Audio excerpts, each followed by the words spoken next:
what type of insurance does a house hacker need for their belongings and the property? And what would be considered like adequate? I don't like that word adequate because my job is to make sure that you're properly covered. Whether you a single family home that you and your wife are going to be living in, or you're doing the house hacking portfolio. You don't take shortcuts just because you're doing the house hacking portfolio. You're just as prone to have a loss as that husband and wife is down the street. So it's my job to make sure you have all the coverages that you need. What's up, Colorado? On today's podcast, I have a great panel here to talk about specific insurance needs for house hackers. Now, this is a hot topic right now, obviously, because insurance rates are going up, and house hacking is a very unique way of investing. It's a hybrid investing where you're living in the property and investing, so it has some nuances on there as well. So we're going to cover three main topics. Insurance 101, the basics, the fundamentals. The second is house hack insurance needs. And the third is talking about liability protection and tenant insurance. So we'll go through these three topics today. And of course, we are not giving any financial or investing advice or specific insurance advice. In this case, we're giving education. And of course, reach out to your team or one of our referrals if you need a professional to go talk with. But let me introduce the panel. First off, big thanks to Troy Howell with Nova Home Loans. Always glad to have you, Troy. He's also a big sponsor of all the house hacking content we do. Appreciate it, Chris. Good to be here. Yes. Good to be with you. Another familiar face is Jeff White with Envision Advisors. Glad to have you back, Jeff. Yeah, always a pleasure. Now, we have got a new gentleman on the table, at the table today, Kendall Liedke. Did I say it right? Yes, all you did. right. Yes, I love you it. did. Well, glad to have you here. I've heard lots of great things about you talking with Jeff and Troy, with clients. So I'm glad to have you here on the episode. Thank you very much for the invite. Yeah. So tell everyone a little bit about yourself. Give us the 30 seconds on what you do in the insurance world. Okay, sounds good. I'm an insurance broker. I've been doing this for over 25 years.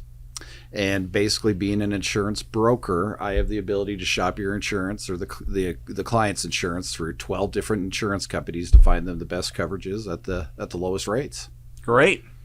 So let's jump right into it. Insurance 101.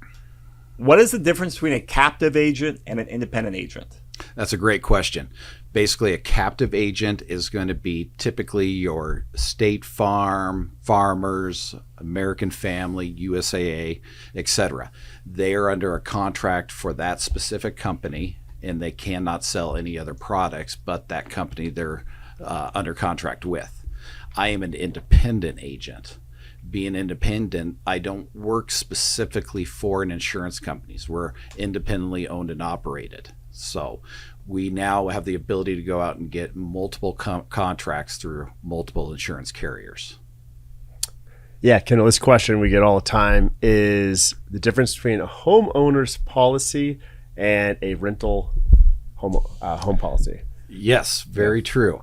Most people don't, most clients, prospects don't know to ask. They just say, I need an insurance policy.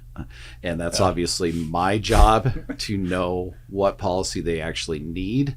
The biggest difference between them, stepping back, the state of Colorado basically keeps it very, very simple for insurance companies. As far as property goes, you have four policies. You have a homeowner's insurance policy where the person would be responsible for covering the inside and the outside. You have and they live there. And then you have a rental policy where they are recovering the inside, outside, but they're renting it to someone. And then you have your condo, where typically the condo, the HOA is going to cover all outside of the building, leaving you only to cover the inside. That's going to be a third kind of policy. And then you have your renters, like for an apartment complex. You don't have to cover the building. You're just covering your personal belongings. So there literally is about 4 different insurance policies for properties. It's not a complicated formula. Excellent. And then you kind of touched a little bit on what I'm going to ask, but differences in a single-family home, multi-family home, and a condo. So what kind of coverage differences do I need? So single family, obviously, now that's more or less, the agent has to know how to write the policy. A single family and a multifamily home, they're going to, again, have the exact same insurance policy. It's now up to the agent within that quote process, unbeknownst to the prospect or the client. He's going to behind the scene just select multifamily, duplex, triplex, fourplex. That then lets the insurance company know, oh, this isn't just a single family home. This is a triplex or a fourplex. Obviously, when you go into anything above a fourplex, that's where you will get into full commercial policy. No ifs, ands, or buts about it. Now, do you underwrite both residential and commercial, or do you stay all in residential? I am strictly just personal lines insurance. Great. All right, so another question here. Should I shop insurance? No, because I am a broker and I am going to shop your insurance. That's your for job, you. right? That is my job. Good. Me being an independent agent, like we covered at the beginning, I have 12 companies to shop a person's insurance through. So I can find the best coverages at the lowest rates through my portfolio. Yeah, I agree. Whenever I've shopped insurance, I've worked with captive agents. I didn't know that name, but that style. And then brokers. I've always enjoyed brokers more because they have more options. And every year, hey, shop the insurance. Absolutely. And a lot of times, who was the best last year is not the best this year, right? Right. And that's the thing with a broker. Obviously, whoever I place you with now, if the situation or rates change down the road, you call me up. I have my team reshop you through our 12 carriers. And if need be, we switch you from one company over to another. Now, with that being said, I joked at the beginning of that question, but I encourage people to shop around. I have that much confidence in my product that if you do shop around, you're most likely going to see the value in my product. And if not, I'm going to be the first to tell you that is a great offer that they're giving you, and you should go with it. Wonderful. Absolutely. Yeah, the another thing too is the bundling thing. Like, I didn't know insurance companies did that till I met you. It was like, oh, it's a better deal if you bundle home and auto, right? So when we get that, is that mostly because insurance companies, or in your case, when you shop around, it's like you don't want just the home policy, you want the auto policy combined with it, because it doesn't make any sense to have two separate companies with two different insurances. They want both policies. For like pricing, and like what's the other benefits besides price? Right. Great question. Kind of in the past years, bundle just more or less meant you were going to save on each policy. You're going to get a 25% discount on your home policy for having the auto bundled, and vice versa. However, with the insurance industry in Colorado, with properties now, with catastrophic hailstorms and windstorms, the insurance industry in Colorado for properties is actually losing money. They're actually paying out $1.10 on every dollar brought in claims. So what a lot of insurance companies now in Colorado are doing is they're saying, unfortunately, we're not going to do the property policy if you don't bundle your auto. Now, people immediately assume that the insurance company is just being very greedy. Give it all to us or we don't want you. And that's not the case.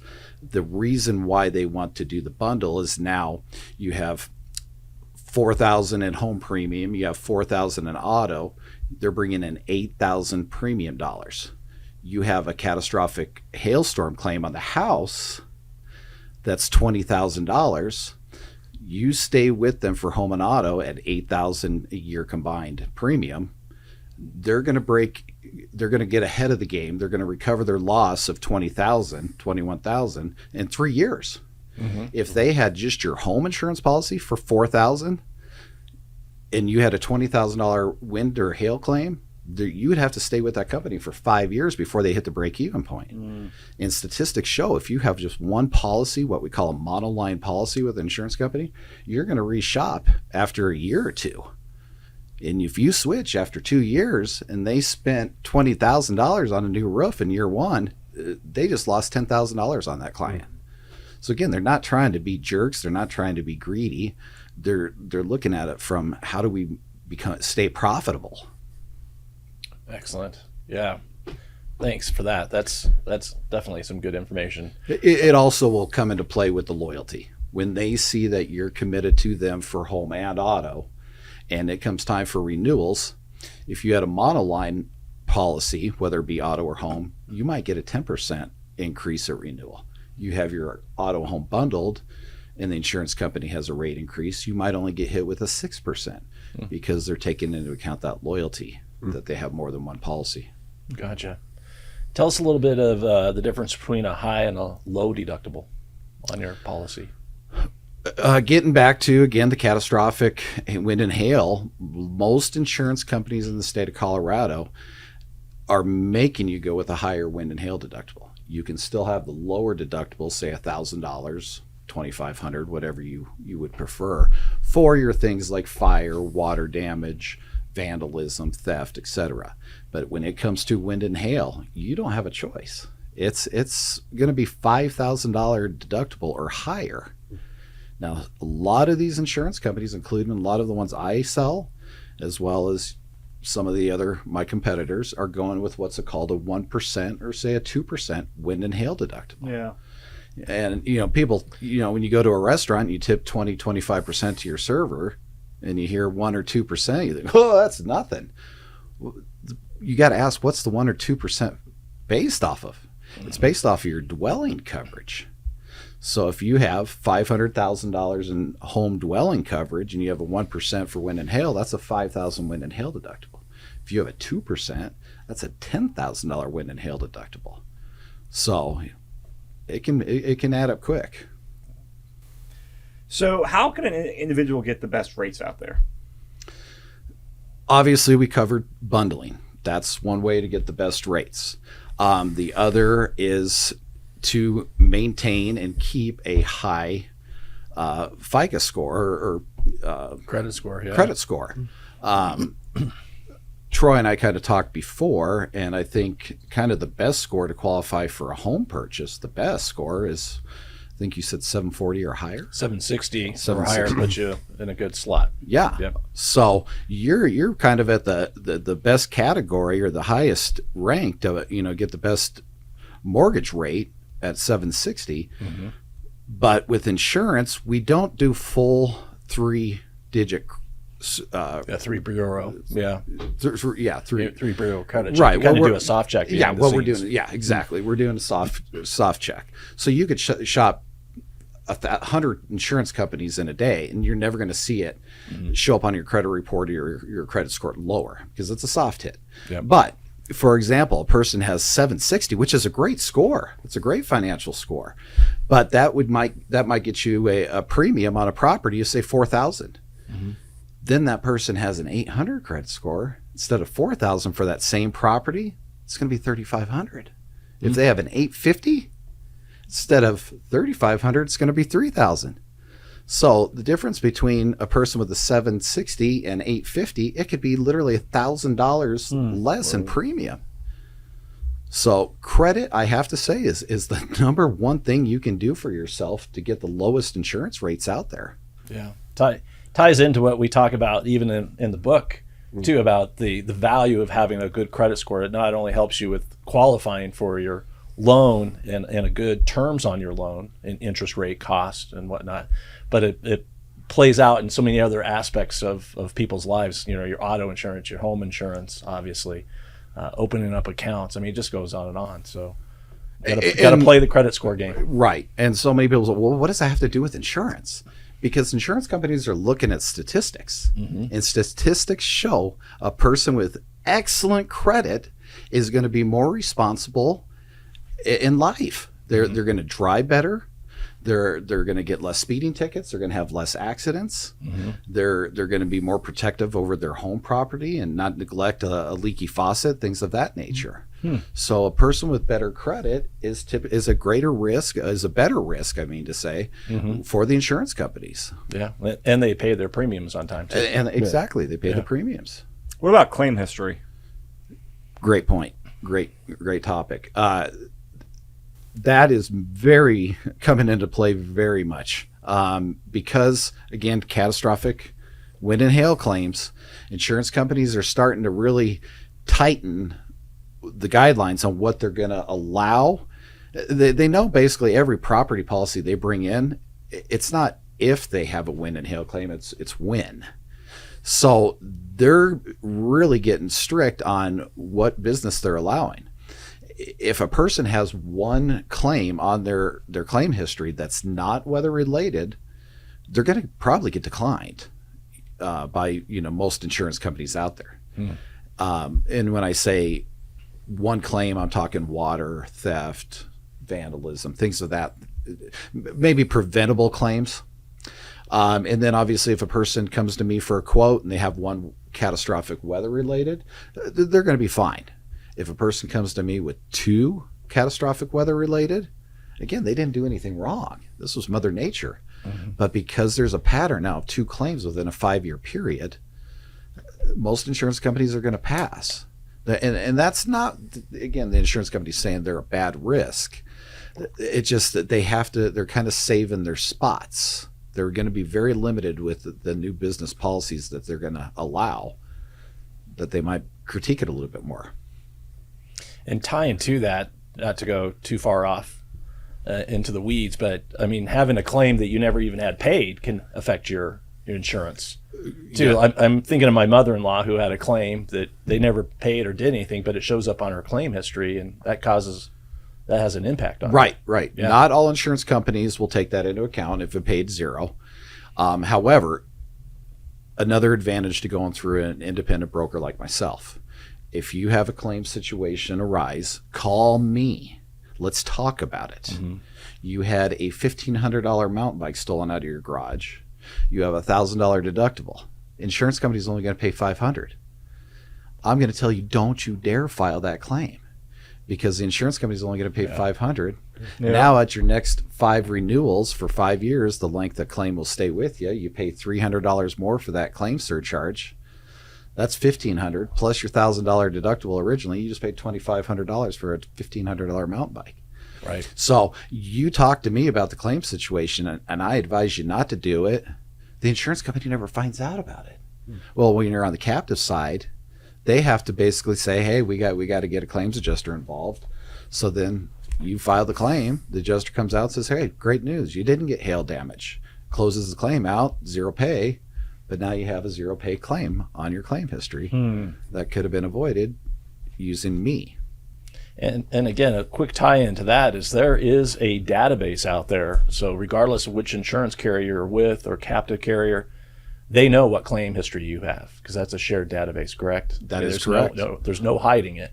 Yep. DMV is required to report all these. I should say DMV is required. This company goes out and reaches out to DMV and gets all the traffic ticket information, things like that. But on the insurance side, whether it's auto or home, the claims adjusters by law are required to report it to this third-party national database. Right. So don't think you're going to hide it, because it's there. What improvements can you make to the property that will help the insurance rate? Roof.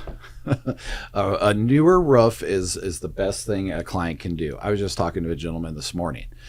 His renewal, he's got a 6-year-old roof, and he says, Kendall, my home premium is now $5,000. And I said, unfortunately, about 75% of that premium is the year of your roof. Your roof is 6 years old. I said, if we literally went into your policy and just hypothetically changed the roof from 2019 to 2025, your $5,000 premium just reduced back down to $2,800. That's how much is built into the premium. Isn't that crazy? I didn't realize it was that drastic. Yeah. A lot of insurance companies won't even accept you if your roof is 10 years or older. So that's the other problem that you're going to run into. Then the companies that will accept a 10-year-old or older roof are going to go to actual cash value or some kind of depreciated schedule for the claim. So what happens if you put like a high-end steel roof on your home? Obviously, those have a lot more longevity than a composition roof. Does that help? You have to, I mean, it could help to some degree, but even a metal roof, sometimes cosmetic damage isn't covered. But again, that kind of, you got to watch out for your neighborhood too. Your HOA might not allow a metal roof. They might not allow concrete, a concrete or clay style Right. shingle. Right. So you have to be leery or cautious of what your AOA would allow. But on that note, you can still get, like, most developments have the asphalt composition. That's, probably what 85% of the homes out there have. You can still get hail resistant versions of those. Right. It's called a class 4 roof. I have a lot of people say, well, you're going to pay more for it. Is it worth it? Well, that's entirely up to you. I personally would never get a class 4 upgraded roof because I want a newer roof sooner than later to keep my insurance premiums down. So I'd rather go through the headache of having guys up on my roof for a day and a half, pounding nails all day, and being able to update my insurance policy every 4 or 5 years to a newer roof, than have that hail resistant take me 10 years before roof replacement. And Is there much savings though from annual premium on 40, or not really anymore? On a class, going to a class 4? Yeah. Yeah, I mean, you could save a couple hundred out of the gate. Okay. But again, to me, that's not enough savings. Yeah. Once that, whether it's an upgraded roof or not, once you hit, it becomes 6, 7, 8 years old. The age of it is more important at the end of the day. Absolutely. This question we get a lot too. So when people house hacker buys a single family house, rents out rooms, do they need both a homeowner's policy and a landlord policy in that scenario? No. You'll never need 2 policies on the same property, except what we're going to cover in a little bit here with your tenant, obviously, but that's 2 different people. But one person would never be required to have 2 separate policies. I do have a couple insurance companies that allow us to write, because you're going to be living there, we can write it as a primary homeowner's insurance policy. And then we put an endorsement on there that certain rooms or units in the building are going to be rented out to others. So again, now the insurance company knows about all the risks at hand. They know it's a multifamily, because I've said in the application it's a 4-family building. You're living in it, and you're also having other people live in other units or other floors. Now, it's not just letting the insurance company know that's an endorsement that we put on the policy, and you're going to pay for that endorsement, as you should, but it's not an expensive endorsement, $300 or $400 a year. But now the policy is rated appropriately, and your client's not going to have an issue. Now, some insurance companies, again, don't, even though you're going to be living in there, they say, no, 3/4 of the property is going to be rented to others. And that's where we would just go to a full-blown rental policy, and to cover your belongings, because you're the owner living there, we're just going to add some additional personal property, cover your belongings. So again, there's always a way to do it, and only one policy would be needed. What about adequate insurance needs for house hackers? And I know adequate's a tough word to do it, but what type of insurance does a house hacker need for their belongings and the property? And what would be considered like adequate? I don't like that word adequate. Honestly, what would you replace it with? Because my job is to make sure that you're properly covered. Whether it is a single family home that you and your wife are going to be living in, or you're doing the house hacking portfolio, you don't take shortcuts just because you're doing the house hacking portfolio. We insure you properly so that if you're just as prone to have a loss as that husband and wife is down the street. So it's my job to make sure you have all the coverages that you need to cover whatever loss might come your way. Now, with that being said, a fourplex property policy is probably going to be a little bit more expensive than a single family property.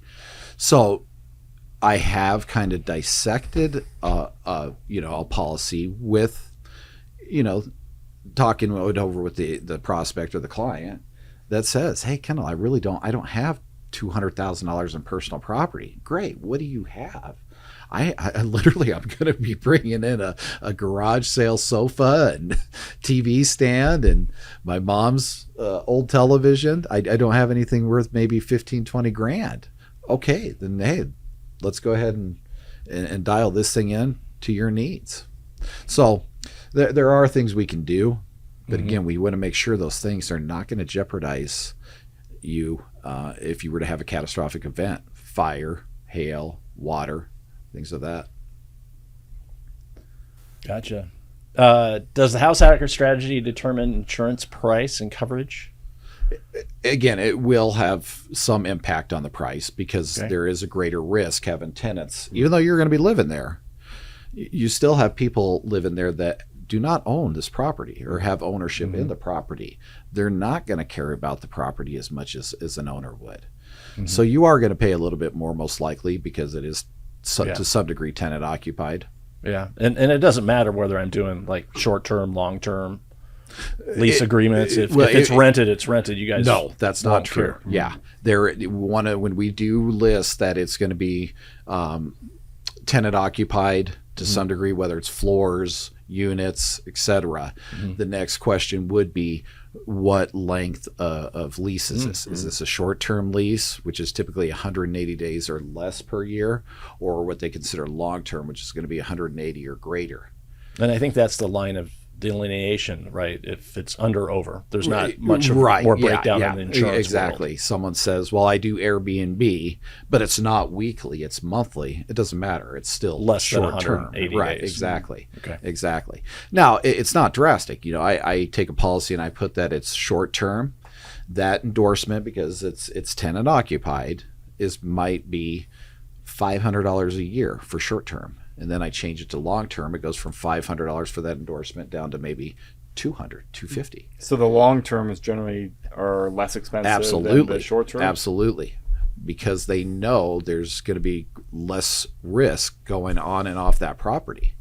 You have an Airbnb and you're renting that unit out every 3 days or so over the course of a year. Yeah, there's new people coming and going all the time. Exactly. That makes sense. And a long-term lease means the same group of people are coming on that property for the entire year. Yeah, I guess what's the minimum suggested coverage you have for landlords or house hackers? Specifically for like the house itself? Yeah, I guess like overall coverage. Yeah, for like a house, like not necessarily annual premium, but coverages of, so kind of like the example would be just like a $600,000 house, roof is 5 years old, they're gonna rent the rooms out. Like, what would be a good minimum coverage for that one? Living there and then the day they move out.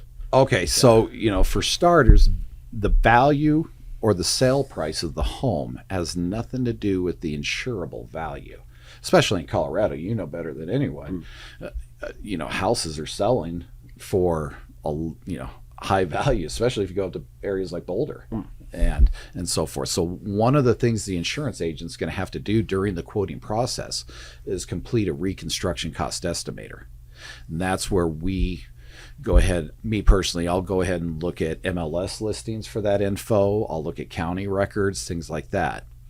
And I input all the characteristics of that home into this reconstruction cost estimator. Square footage, basement, is the basement finished? Is there attached garage? What kind of siding does the home have, etc. It then tells me what that house should be insured for today. And these reconstruction cost estimators change. I wouldn't say every day, because there's no way a software system could be updated that frequently. But they're updated at about once a month. Yeah, because it's a difference in material cost and labor cost. Labor and cost. COVID caused a big difference in that. Yeah, absolutely. There's a big move in the insurance industry because of the cost of materials. Yes. Reconstruction cost estimator skyrocketed after COVID when they realized that labor wasn't $75 an hour, it was $175 an hour. And a 2x4 wasn't $5, it was $25. Now, obviously, those reconstruction cost estimators have self-adjusted. So... And that's something we care about in our world, because we want, from a lending standpoint, we want to make sure there's adequate coverage to replace the home, which is our collateral on the loan. Right. So that's where the loan comes into play and interacts with you. And we have done this many times over the years where we're making sure that cost estimator and that cost and that coverage is replacing the home. Correct. For us. Now, obviously, insurance companies realize COVID happened overnight, more or less. So what about those people that were kind of insured on the old reconstruction cost platform that wasn't updated to COVID? So insurance companies will give you, again, it depends on the insurance company, but anywhere from 50%, my companies, 50% extended to guaranteed replacement cost coverage. And that's, again, an endorsement I put. So now I insure your house for $400,000 because that's what the reconstruction cost estimator said you needed. And all of a sudden you have a total loss and $400,000 is not enough. And it costs $550. You're getting 50% extended to dwelling coverage, 50% of that $400,000. So that dwelling coverage of $400,000 is really $600,000. So your $550,000 that it costs to rebuild because of whatever unexpected events is all covered.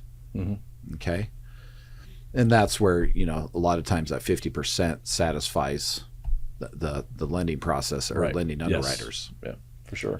What about while we're under contract on property? Because, I mean, something, you know, that we've always focused on with our clients is, you know, Colorado is a very buyer-friendly contract, right? We can terminate for many reasons, one of them being for insurance.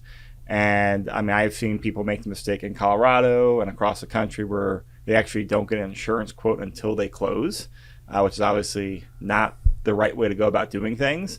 But, like, while someone's under contract and they're doing their due diligence, what should they be doing? Is it just call you or their insurance broker for a quote, or is there additional things they should be doing while they're in that due diligence phase? With insurance, again, insurance is not a complicated area. Obviously, you know, looking for the proper home or the right home and searching for mortgage rates, things like that's a lot more complicated than what I do.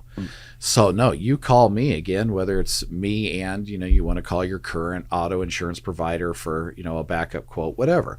But, you know, call me and let me get that ironed out. I make this process so simple. Both these gentlemen can vouch for that. You know, I've had people say, you didn't ask me a single thing about the house. Well, it's because I can get accurate information from the MLS. I just need the address, right? Right. Yeah. Or county. I mean, I don't know how many people I've asked, what's the square footage of the house? I don't know. Yeah. That's why I don't even bother wasting my time asking anymore. I just go to the root source and pull it myself. Excellent. But but again, yeah, I've quoted people. Troy has sent me over, Jeff sent me over a client, and they immediately give me back all the information I ask, which is very little information, about 10 questions I have for them. But I get it quoted same day, and they turn around and say, this looks great, let's do it. My reply to them is, great, kick your feet up and check insurance off your things to do list. It's done.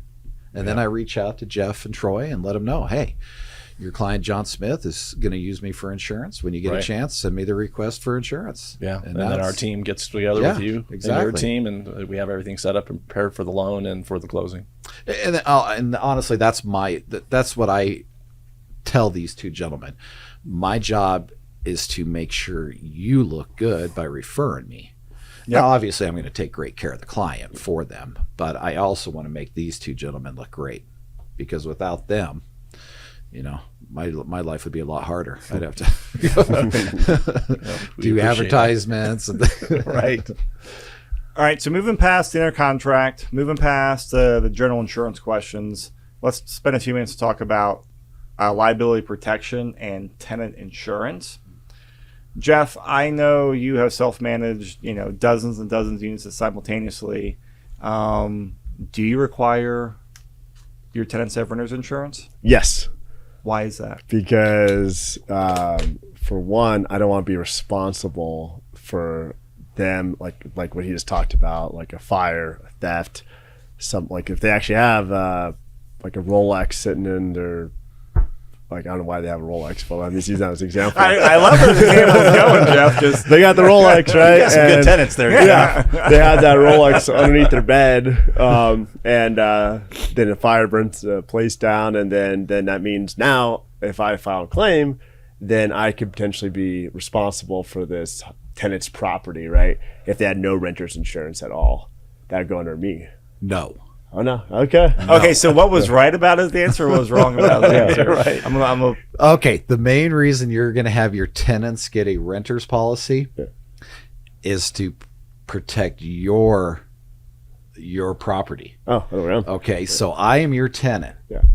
My renter's insurance policy, yes, it's going to have my personal property coverage. It's going to cover my clothes, my TV, my furniture, etc. That's great for me, but it's also going to have liability coverage on that.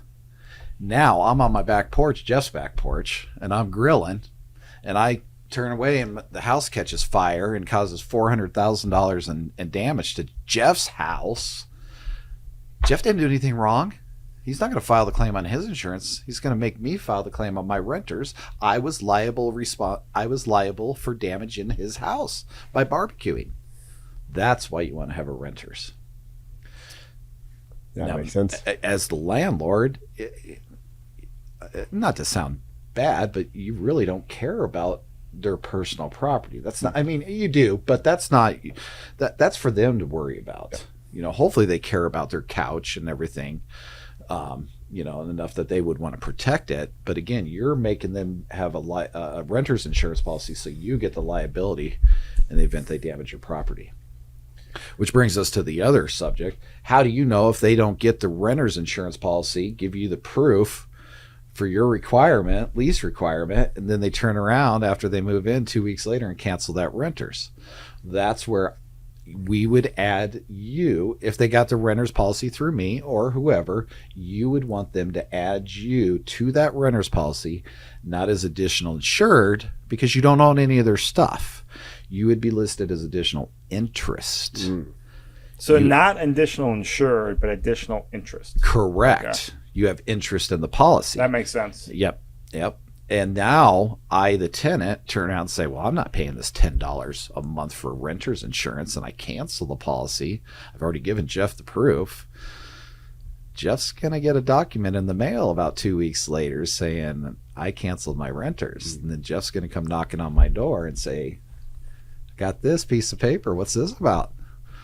How'd you find out about that? Right. And that's a big pro tip, I think. Absolutely. You know, from a house hacking standpoint, is when you have renters, whether they're doing rent by room or they're renting space, you know, another unit in your fourplex, is to have that additional insured. Yep, absolutely. Just so that, because how many times does that happen, Jeff? Additional interest. Additional interest. See, I'm testing. I'm We testing. do it all you. the times. So how many times do you think that's happened? You know, where Yeah. you've had renters in there, Cancel they're it. great, and they've canceled the policy. Or they never get it. I put in the lease, they never get it. Yeah. They have to follow up with them. But the nice thing about it now is I could be more on top of them and care, because I really don't. You're right. I don't care about their personal belongings. I care more about liability protection, so I don't have to. You file do a because claim. you're a good guy. Yeah. But Yeah. it's not going to impact your life Yeah. one way or the other. Yeah. Whereas the liability will. Yeah, that's the one, because that's like the first layer of protection. I think Right. that's the thing that's the most important, where I don't want to file a claim. That's really the goal. Right. Unless I have to file like a catastrophic thing, but like if they have renters, if I'm renting out and they have proper renter's insurance that has $500K liability protection or up to that, Right. that will be the first line of defense Right. if something happens. You didn't do anything wrong, so why should you be the one that gets penalized?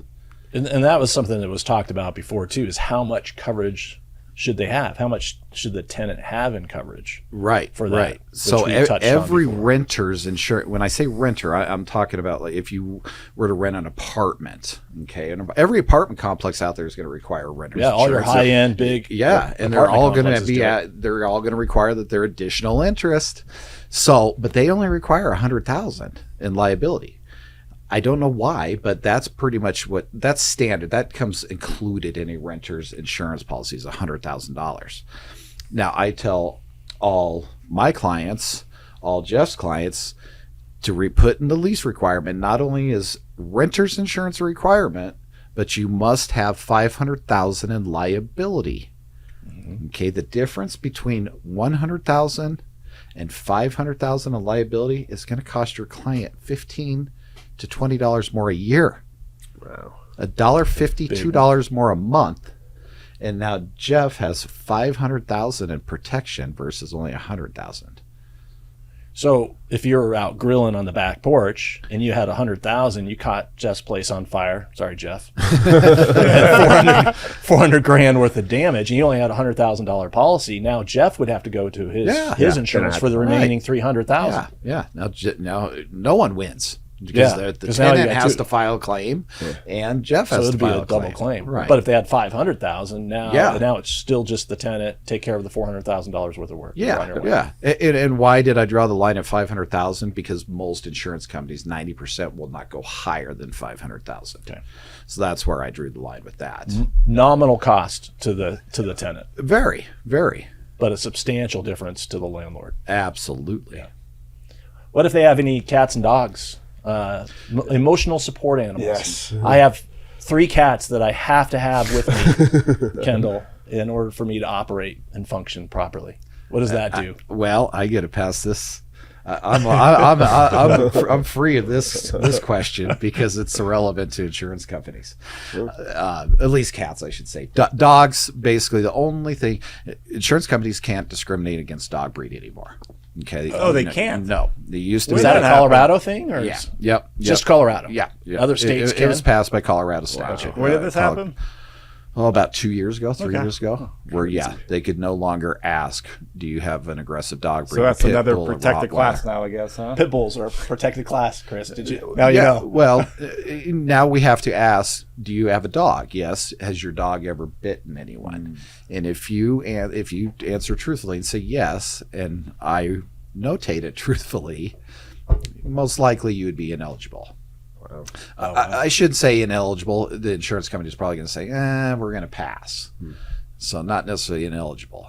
But that was the biggest thing, is why it went to Colorado Congress, or the Colorado House, is the number one breed that bites, or the most dog bites is if I recall, it's a golden retriever.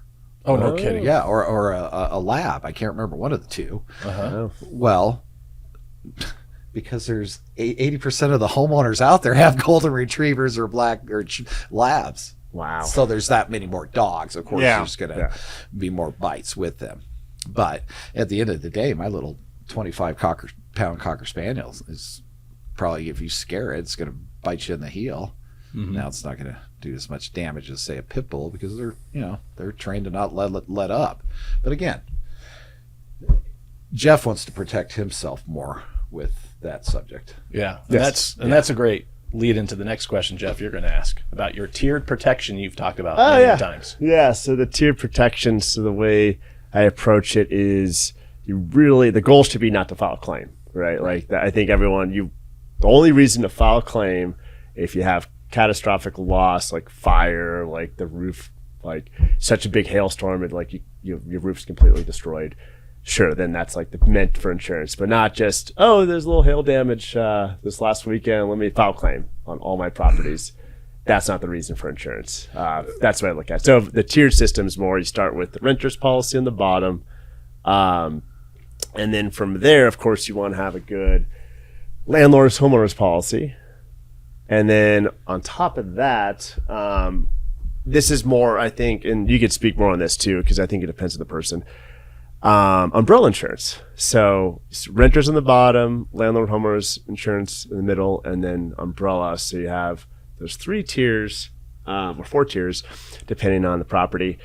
And that way you're covered for any type of basically any type of, you can sleep like a baby at night and not have to worry about like, oh my God, if there's a fire, the tenant destroys the place, brings in this pit bull dog and bites someone or breaks their neck. Like you can sleep well and not have to say like, am I covered enough? All these properties are under my personal name. I don't want to get sued. But with all those tiered insurance coverages, that should pretty much cover all those things. Right, Yeah. right. You as the owner, I encourage you're obviously going to have your auto insurance. Mm-hmm. You're now going to have your house hacker insurance, your fourplex, so to speak. I encourage people to get an umbrella policy. Umbrella is just a liability only insurance policy worth $1 million, $2 million, $3 million, depending on what you think you need. I would 9 out of 10 umbrella policies I do sell are $1 million, because when you get into $2 million, $3 million, they get kind of expensive, and I don't a 1 million maybe in liability protection is $400, $500 a year. But you get into 2 million and 3 million, now you're talking 1,000, 1,500 a year, which is still dirt cheap. You're getting 1,500 in premium and you're getting 3 million in liability protection. That's a great value, but it's same day, $1,500 policy, $1,500 policy.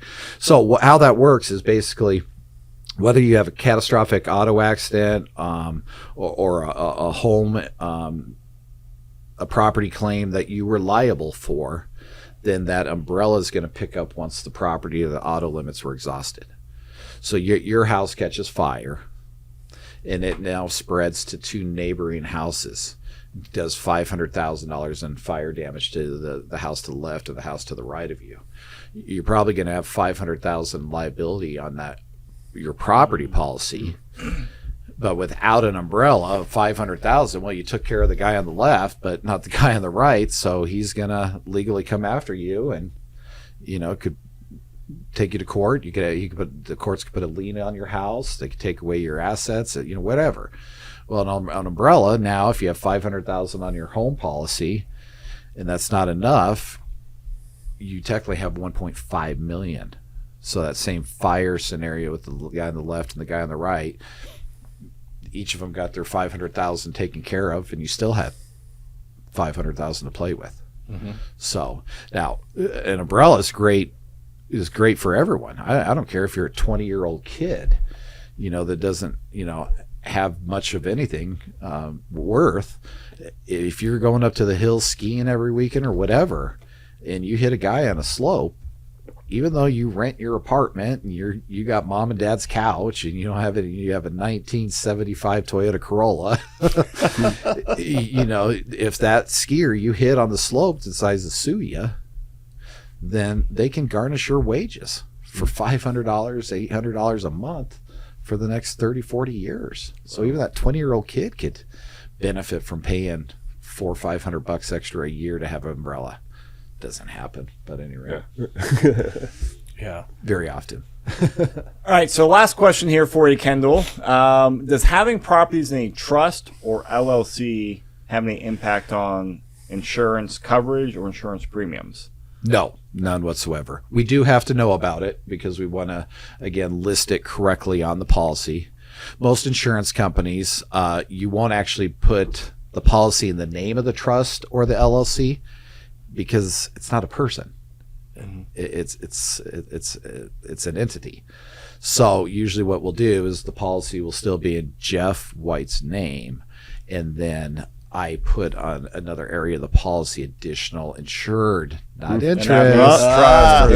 Insured. There we go. Now this is additional insured, and that's Jeff's LLC. Yeah. So now the insurance company knows, okay, this property is an LLC, but because the LLC isn't a person, Jeff is the named insured, because that's who our claims adjuster is going to be talking to. That's who we're going to be mailing the documents to, etc. But they know it's in an LLC. Right. Well, Kendall, this has been a great educational podcast. I know we could, we peeled back a couple layers of the onion on insurance, and there's always a lot more. So I think we'll have to have you back and kind of a round 2 and more, let's go through more Q&A. But thank you so much. So for people listening out there, if they want to get a quote from you or pick your brain, what's the best way for them to get in touch with you? The best way is just give me a call on my cell phone, 720-833-8421. Or you can always email me, a little bit more complicated, my first name dot last name at trucordiainsurance.com. But one of these gentlemen can pass my contact info on. Yeah, and we'll have those contact details in the show notes, of course. And of course, I know a lot of our clients, they know Troy, they know Jeff, they know me. Let us know. We'll happily shoot you guys, forward the email over and get you connected. But thank you so much, Kendall. This was great. And then Jeff and Troy, thanks for another great podcast. Yeah, thank you guys. Thanks, everyone. Yeah. And of course, people have questions out there about lending. Talk to Troy. You're out there, want to buy your next house hack, go out there and talk to Jeff. All right, everyone. Have a great day. Thank you. Thank you. Bye-bye.